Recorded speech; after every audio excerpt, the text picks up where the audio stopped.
Yo, welcome back. Painted Gold, episode number 7. That's what's up. Here you are tuning in to us on YouTube. We're Atmosphere.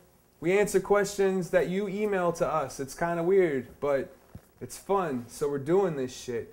Thank you for coming back. You know, let's just jump right in. Let's not waste no time. Okay. Lots of people asking this question. How do we feel about downloading and music pirating? Shit. I guess I don't relate, so I don't have an opinion. I don't really care. I can't really say I'm mad at it. I see how it's fucking up the industry. You know, That's not the worst thing in the world, though. Yeah. There you have it. I know for a fact that there are lots of people in the beginning of our career who would have never heard of us had it not been for file sharing and things of that nature, you know? And people like us, we'll just adapt. We'll figure it out. You can't download a t-shirt, right? You know, we'll figure it out, man. Like, whatever, we're like cockroaches. Swashbuckling.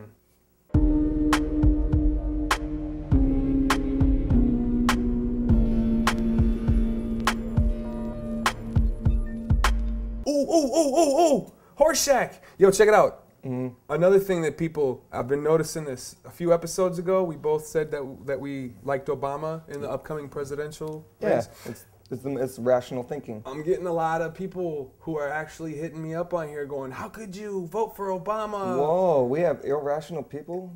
Well, you know, it's this whole, now granted, I gotta assume these people aren't McCain people. You know, I think it's the whole, and they can't be Hillary people. You got to be kidding me. Could it be McCain people? I don't know. I think it's probably a Ron Paul, Ralph Nader thing. Okay. Which, you know, I'm not even going to front. Like, both them dudes have a lot of interesting things to say. They have a lot of ideas, and and some of them say things that I actually agree with. But neither of them dudes are going to be your next president. I'm sorry. And so for you to vote for them, knowing damn well that neither of them are going to win, that's pretty self-absorbed. The whole fucking world is watching us right now, and if we don't start fucking acting like we want to get on board with progressiveness, they're gonna leave us the fuck behind. How could you support Obama? He said this or he did this. Yeah, I know, Ron Paul, Ralph Nader, environmentalism. I fucking agree with all that shit too. But if you vote for either of those dudes, McCain might win. Damn. And that's just an opinion, so don't get mad. I still love you.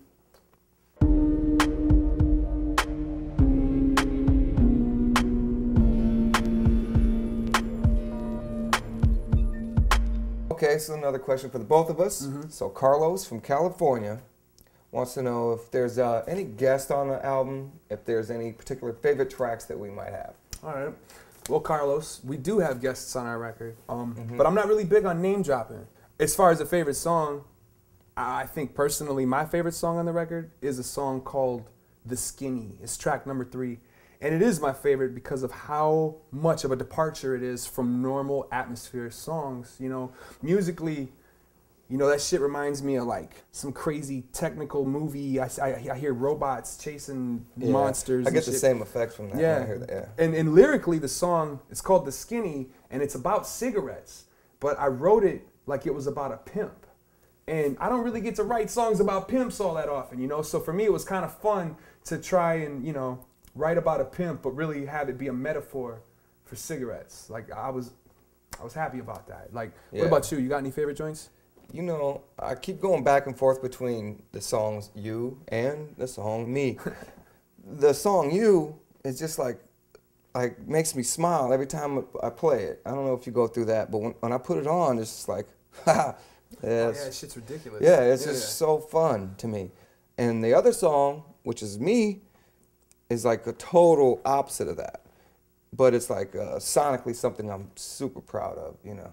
So I guess those would be the 2 standouts to me. There you have it, Carlos.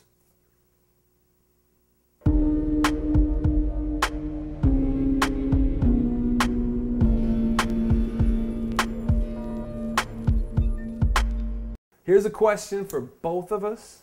Naya from Waukegan, Waukilla, she wrote us to ask, have you ever encountered an artist that you look up to who has given you valuable words or advice that you hold important to you?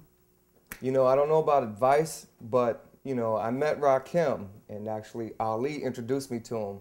And all he really said was, hey, how you doing? Good to meet you. But to me, he might as well have said, hey, you're doing a great job. You're one of the illest or anything, because that's how I look at him, as the greatest rapper ever. How about you? I mean, you know, there's a lot of people I've gotten to meet that I look up to a lot, you know. I don't know about the advice thing. You know, generally it's just like Rick Rubin kind of gave me a pat on the back and was like, you're doing good, you know. Chuck D, one of my all-time heroes, every time I see him, he actually remembers me, which is like the world to me, you know what I'm saying?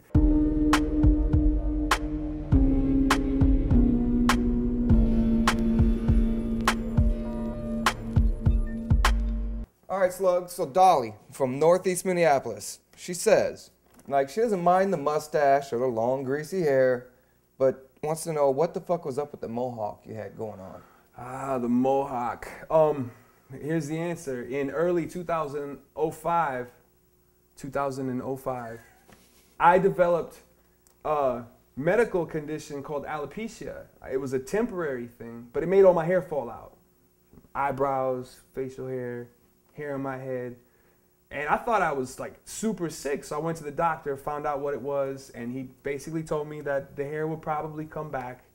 And when it did start coming back, it came back real patchy.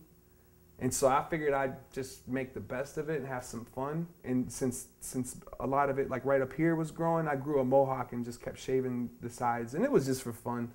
Maybe that's why I'm like growing my hair out now. I probably got so insecure when my hair fell out that when it started coming back, I just was like, I'm not cutting this shit. I'm gonna grow it like a plant. Like.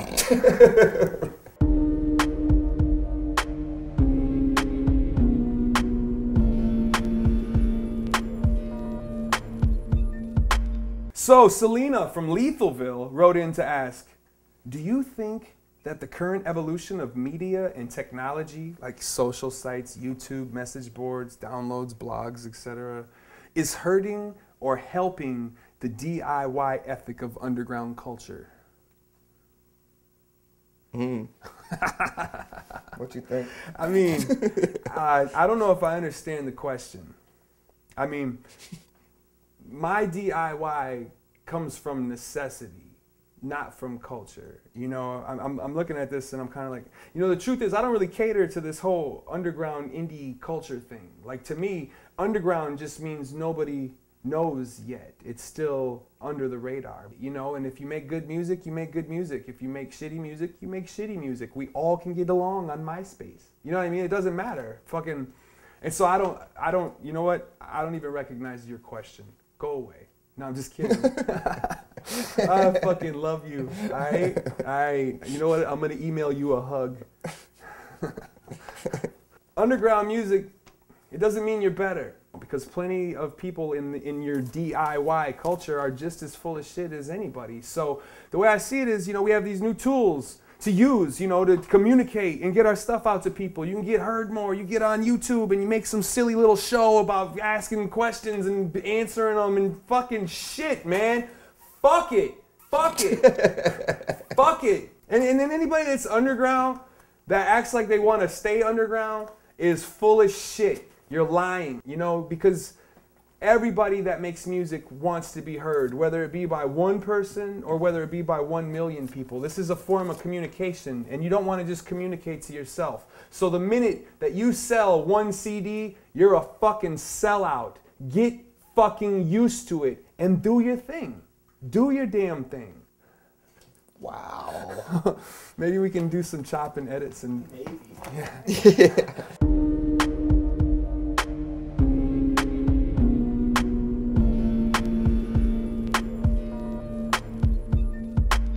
You know the drill. Every week we have a pseudo celebrity question. This time comes from Mac Lethal. Let's run the clip. Being that you guys are almost famous, do you have any people that are actually famous that are fans of your music? Has Bono from U2 ever written you an email saying he enjoyed one of your CDs? Has any action movie stars ever come to one of your shows? What about porn stars? Anybody famous? Who are celebrity friends of Atmosphere? Like, I'll be honest, I don't even know if I could really call any of them my friends. You know what I mean? But I'll say there have been some famous people at our shows, word up, especially once we get out west. You know, you get to LA and people just come out of the woodwork. The Real Roxanne, Julianne Moore, Susan Sarandon, Grace Slick, Nene Cherry, Alanis Morissette, Rosie Perez, Jamie Lee Curtis, Ray Dawn Chong, the little dude from Jackass. Was that one of the shows?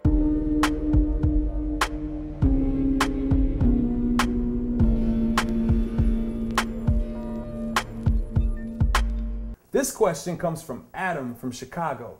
He wants to know, which Ice Cube album do you think is better?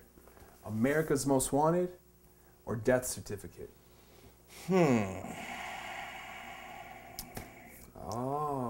This is better. I think this one's better. Really? Why do you think that one's better? It's better. Why?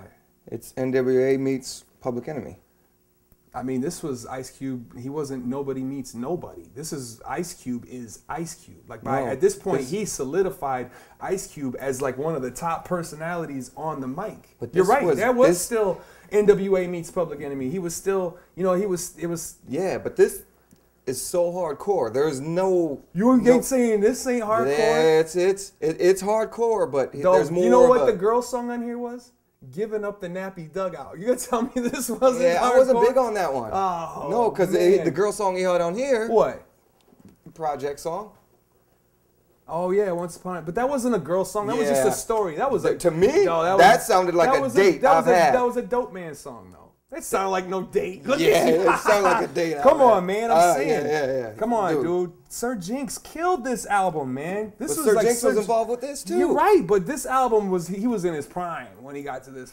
Come on, man. Dude, he changed the game Ice with Cube this record. Changed everything. Dude, hold up. This changed everything. Everybody tried to do this record. Horny Little Devil, you gotta back up. Horny Little Devil, you can't bust a nut. What? This shit was just totally raw. From the fucking intro to the album. I'm saying Death Certificate. I'm going with Death Certificate. It's America's Most Wanted all the way. It can't be, man. It has to be. Come on, man. No Vaseline, probably one of the second best beef song ever. The second best song second? Ever. What's first then? Bitchin' You, the one dissing him by Common. Yeah, it kind of was. It kind of was. Sorry, Cube. Hey, no, it's no thing, Cube. You came back, you scared the shit out of Common. We will cut that part out.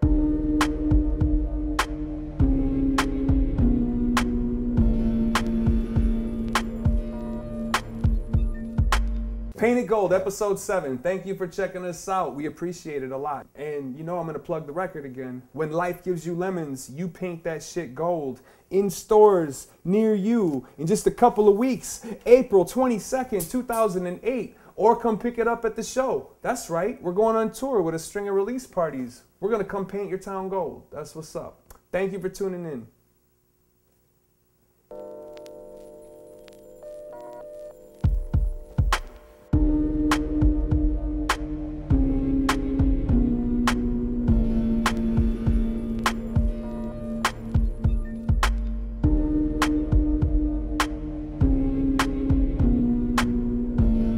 Hey Naya, congrats on the honor roll.